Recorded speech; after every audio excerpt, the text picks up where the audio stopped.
Hi hello నమస్తే నేను మీ Rachana Reddy. Welcome to social post. ఈరోజు మనతో ఉన్నారు Madhavi Reddy garu, financial planner, wealth manager and mutual fund distributor.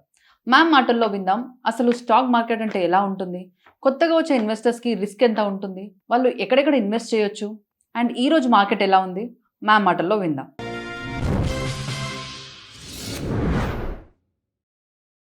So ma'am, ఇప్పుడున్న మార్కెట్ చూస్తే చాలా మంది కన్ఫ్యూజ్ అవుతున్నారు. ఇప్పుడు ఇన్వెస్ట్ చేయొచ్చా, కొత్తగా ఇన్వెస్ట్ చేయాలనుకునే వాళ్ళు స్టార్ట్ చేయొచ్చా, లేదా ఇంకొన్ని డేస్ వెయిట్ చేద్దామా అని. సో మీ సజెషన్ ఏంటి మ్యామ్? సో ఒక 2 ఇయర్స్ నుంచి అండి అందరినీ బాగా ఇబ్బంది పెడుతుంది ఏంటంటే మన మార్కెట్స్. ఒకవైపు అంటే ఎందుకు ఇంత ఇబ్బంది పడుతున్నాం అంటే మిగతా అన్ని స్టాక్ మార్కెట్స్ బాగా పెర్ఫార్మెన్స్ ఉన్నాయి. మీరు యూఎస్ మార్కెట్స్ చూసుకోండి, లేకపోతే చైనా మార్కెట్స్ కానీ, ఇంకా సౌత్ ఈస్ట్ ఏషియా ఇలాంటి మార్కెట్స్ మీరు అన్నీ చూసుకుంటే అవన్నీ కూడా లాస్ట్ 2 ఇయర్స్ నుంచి మంచి రిటర్న్స్ వచ్చాయి. ఎక్సెప్ట్ ఇండియా అనగానే వీళ్ళకి ఏంటంటే అంత తగ్గిందనుకోండి మనకేం అలా అనిపించదు. బట్ ఏంటంటే మిగతా కంట్రీస్ స్టాక్ మార్కెట్స్ అన్ని ఇంత బాగా పెర్ఫార్మెన్స్ చేస్తున్నాయి. మన ఇండియన్ స్టాక్ మార్కెటే లాస్ట్ 2 ఇయర్స్ నుంచి ఇలా ఓవరాల్గా చాలా అండర్ పెర్ఫార్మెన్స్ ఇస్తుంది. ఇంకొకటి ఏంటంటే people are coming out of patience కూడా పోతుందండి. ఎందుకంటే ఇంకెప్పుడు పెరుగుతుంది అనేటట్టుగా ఇంకా చాలా ఇయర్స్ అయిపోయింది. 2.5 ఇయర్స్ అయిపోతుంది. సో అంటే సెప్టెంబర్ 2024 అండి. Okay, that is the peak. అప్పుడు మనకి పీక్ లో కనిపించింది. అంటే ఇప్పుడు చూడండి, మళ్ళీ సెప్టెంబర్ వస్తే 2 ఇయర్స్ అయిపోతుంది. రిటర్న్స్ అయితే ఎక్కడా లేవు. అంతా కూడా చాలా వర్రీ అవుతున్నారు. ఏంటంటే ఫ్యూచర్ లో కూడా అంత కాన్ఫిడెన్స్ లేదు. అంటే నెక్స్ట్ 27 లో పెరుగుతుందా అనే డౌట్ కూడా వచ్చేస్తుంది. ఇంకో 1 ఇయర్ వరకు కూడా అలా డౌట్ కూడా, అంటే వాళ్ళు they are not having that kind of confidence ఇన్వెస్టర్స్లో అయితే రావట్లేదు అండి. దానికి చాలా రీజన్సే మనము చెప్పొచ్చు. ఒకవైపు ఈ యుఎస్ ఇరాన్ టెన్షన్స్, అది మన మీదే ఎందుకు ఇంపాక్ట్ అంటే మనమైతే అసలు యుద్ధంలో మనమైతే పార్టిసిపేట్ చేయట్లేదు. బట్ స్టిల్ ఏంటంటే క్రూడ్ ఆయిల్, ఈ క్రూడ్ ఆయిల్ ప్రైజెస్ ఏమవుతున్నాయంటే స్టేబుల్గా ఉండట్లేదు. ఒకసారి $80 వస్తున్నాయి, ఒకేసారి మళ్ళీ $100 అవుతుంది. సో $80 $100 ఈ మధ్యలో ఇలా ఉండడంతో అది కన్ఫ్యూజ్డ్గానే మార్కెట్స్ కూడా ఉంటున్నాయండి. ఒకసారి $80 $75 రాగానే మార్కెట్స్ కొంచెం రీబౌండ్ అవుతున్నాయి. బట్ ఎప్పుడైతే మళ్ళీ $100 వెళ్ళాయో మళ్ళీ మార్కెట్ కరెక్షన్ వచ్చేస్తుంది. సో ఏదైతే కొంచెం రీబౌండ్ వచ్చిందో అది కూడా అక్కడ సస్టైన్ అవుతుందా లేదా అనేది డౌట్. ఎందుకంటే మార్కెట్లో కొంచెం ఇలా పాజిటివ్ న్యూస్ రాగానే ఇమ్మీడియట్గా ఒక నెగిటివ్ న్యూస్ వస్తుంది. ఆ నెగిటివ్ న్యూస్ ఎలా వస్తుంది? ట్రంప్ ద్వారానే వస్తుందండి మ్యాక్సిమం. మనకి చూసుకుంటే అది యుఎస్ ఇరాన్ ఇష్యూ అవనియండి, లేకపోతే కొత్తగా టారిఫ్స్ అనేది మళ్ళీ స్టార్ట్ చేశారు ఆయన. మళ్ళీ టారిఫ్స్ వేస్తాను, ఇండియా మీద టారిఫ్స్ వేస్తాను, వీళ్ళు క్రూడ్ ఆయిల్ బాగా రష్యా నుంచి బై చేసుకుంటున్నారు, ఇలాంటి అంశాలతో మళ్ళీ దాన్ని నెగిటివ్ న్యూస్. అంటే మార్కెట్ ఇలా కొంచెం ఈరోజు కూడా మార్కెట్స్ అసలు చాలా వరకు రికవర్ అయ్యాయండి. ఎందుకంటే డొమెస్టిక్గా వీఆర్ వెరీ స్ట్రాంగ్. అంటే మన మ్యాక్రో ఎకనామిక్స్ కానీ, మన బిజినెస్ యాక్టివిటీస్ కానీ మీరు ఎటువైపు చూసినా వీఆర్ వెరీ స్ట్రాంగ్. మ్యానుఫ్యాక్చరింగ్ బాగుంది, అలానే మనకి ఎలక్ట్రిసిటీ మ్యానుఫ్యాక్చరింగ్ ఇలాంటి సెక్టార్స్లో మంచి మూమెంట్ అనేది కనిపిస్తోంది. అలానే మనకి లైక్ పిఎంఐ అంటారు, మ్యానుఫ్యాక్చరింగ్ ఇండెక్స్ కూడా మంచి పెర్ఫార్మెన్స్ ఉంది. అంటే డొమెస్టిక్గా we are going very well.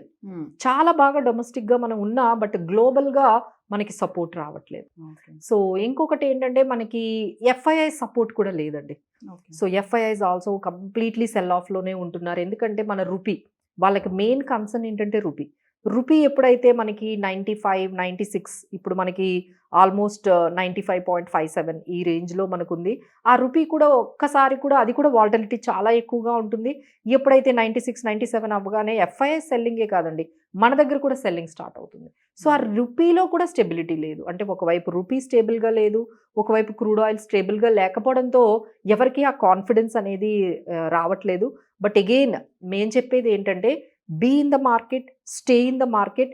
But ఏంటంటే చాలా స్టాక్ స్పెసిఫిక్గా, సెక్టార్ స్పెసిఫిక్గా మనం ఏ సెక్టార్లో ఏ స్టాక్ కొంటున్నాము అనేది చాలా జాగ్రత్తగా మీరు గమనించుకుంటూ కంపెనీని స్టడీ చేసి, క్వార్టర్లీ రిజల్ట్స్ చూసి, వాళ్ళ గ్రోత్ని అనేది మనం ఎగ్జామిన్ చేసి, వాల్యుయేషన్స్ అన్నీ చూసుకొని మనం లాంగ్ టర్మ్గా ఒక వ్యూ పెట్టుకొని మీరు యాడ్ చేసుకుంటూ వెళ్తే బాగుంటుందండి. బట్ ఏంటంటే దేర్ ఆర్ అంత ఈజీగా లేవండి. అంటే it is not a common person can enter in to the stock market. అంటే ఈ మార్కెట్లోకి ఎంటర్ అయ్యి అంత ఈజీగా డబ్బులు సంపాదించేటట్టుగా మార్కెట్ అయితే కనిపించట్లేదు. వెరీ డైనమిక్ అయిపోయింది, వెరీ కాంప్లికేటెడ్ సిచ్యువేషన్ అయితే ఉంది.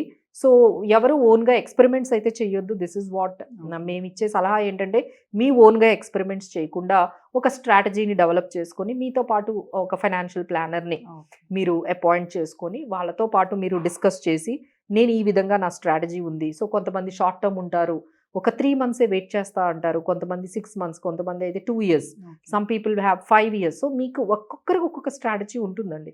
So every client has its own strategy. ఆ స్ట్రాటజీ ఏంటో మీరు మాకు చెప్పారనుకోండి, మేమేం చేస్తామంటే మీకు ఎలాంటి స్టాక్స్ సెట్ అవుతుంది, లేదు అసలు స్టాక్సే కాకుండా మనకి చాలా ఆప్షన్స్ ఉన్నాయి, ఈక్విటీలోకి మ్యూచువల్ ఫండ్ సెట్ అవుతుందా, ఇదంతా కూడా మీరు మాట్లాడితే మేము చెప్పగలుగుతాం మీకు ఏది సూటబుల్ అవుతుంది. లేదు సార్, మీకు స్టాక్స్ కన్నా మ్యూచువల్ ఫండే బాగుండొచ్చు, మ్యూచువల్ ఫండ్ కన్నా పిఎంఎస్ బాగుండొచ్చు, సో పిఎంఎస్ కన్నా ఏఐఎఫ్ ఉంటాయి. ఇలా చాలా ప్రోడక్ట్స్ మనకి ఈక్విటీలోకి, ఈ స్టాక్ మార్కెట్లోకి ఎంటర్ అవ్వాలి అంటే, లేదు కొంతమందికి డీమ్యాట్ అకౌంట్ ఓపెన్ చేసి వాళ్ళకి కావాల్సిన స్టాక్స్ని కూడా మనం బై చేసి కావాల్సినంతసేపు ఉంచి మనం ప్రాఫిట్ బుక్ చేసుకుంటూ, ఈ విధంగా కూడా స్ట్రాటజీస్ అనేవి ఉన్నాయండి. ఫస్ట్ ఆఫ్ ఆల్ ఏంటంటే, వీ హ్యావ్ టు డిస్కవర్ మనకేది సూటబుల్ అవుతుంది ఈక్విటీ మార్కెట్లో. But don't leave the markets అండి, be in the markets, be patient and కన్సిస్టెంట్గా మనం మంచి స్టాక్స్ని పికప్ చేసుకుంటూ మంచి వేలో ఈక్విటీలో కానీ ఉన్నట్లయితే we can make very good results. ఎందుకంటే లాస్ట్ 2-3 ఇయర్స్ నుంచి ఇంకా రిటర్న్స్ లేవు కాబట్టి అందరి ఎక్స్పెక్టేషన్ ఏంటంటే 2027 చాలా బాగుంటుంది. ఎందుకంటే 2-3 ఇయర్స్ నుంచి రిటర్న్స్ లేవు కాబట్టి నెక్స్ట్ 2 ఇయర్స్ చాలా బాగుంటుంది అంటున్నారండి. బట్ అయితే కాన్ఫిడెన్స్ అయితే ఇంకా బిల్డ్ అవ్వడం లేదు. So let's hope so few weeks అంటే ఫ్యూ మంత్స్లో మనకి ఈ క్వార్టర్లీ రిజల్ట్స్ కూడా మనకి చూసిన తర్వాత కొంచెం ఎఫ్ఐఐస్ కానీ మళ్ళీ మన మార్కెట్లోకి వచ్చినట్లయితే వీ క్యాన్ సీ అగైన్ 25,000 ఈ రేంజ్ మనం చూడొచ్చు. సో కొత్తగా ప్లాన్ చేయాలనుకున్న వాళ్ళు ఒక ఫినాన్షియల్ ప్లానర్ ఉంటే బెటర్ అండి. ఎందుకంటే markets have become very complicated, చాలా డైనమిక్ గా ఉన్నాయి. అంటే ఈ రోజు ఉన్నట్టు రేపు ఉండట్లేదు. ఈ రోజు స్ట్రాటజీగా మనం ఇది ఈ సెక్టార్ బాగుంది, ఈ స్టాక్ బాగుంది అనుకునే లోపే అక్కడ నుంచి ఏదో బ్యాడ్ న్యూస్ వస్తుంది.